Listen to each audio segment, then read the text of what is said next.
بسم اللہ الرحمن الرحیم۔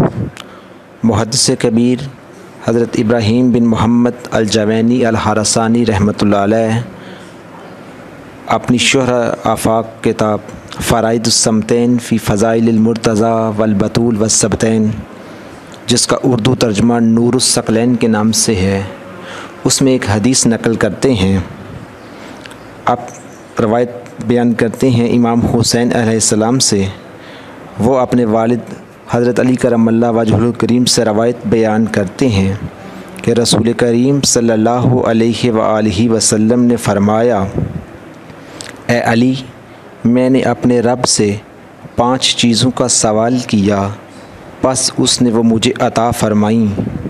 ان میں سے پہلی یہ ہے کہ میں نے اپنے رب سے سوال کیا، جب زمین میرے لیے شاگفتہ ہو اور میرے سر سے مٹی دور ہو تو آپ میرے ساتھ ہوں۔ اللہ تعالیٰ نے مجھے یہ چیز عطا فرمائی۔ دوسری یہ کہ میں نے اپنے رب سے سوال کیا کہ جب مجھے میزان کے پاس کھڑا کیا جائے اس وقت تم میرے ساتھ ہو۔ اس نے یہ بھی قبول فرمایا۔ تیسری یہ کہ میں نے اپنے رب سے سوال کیا کہ وہ تجھے میرے علم کا حامل بنائے۔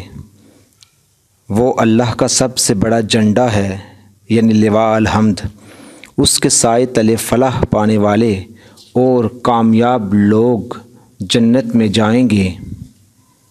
پانچویں یہ کہ میں نے اپنے رب سے سوال کیا کہ جنت میں جانے والی میری امت کے قائد تم ہو، تو اللہ تبارک و تعالی نے یہ بھی قبول فرمایا۔ پس میں اس پر اللہ کا شکر ادا کرتا ہوں جو اس نے مجھ پر احسانات کیے ہیں۔ سبحان اللہ، سبحان اللہ۔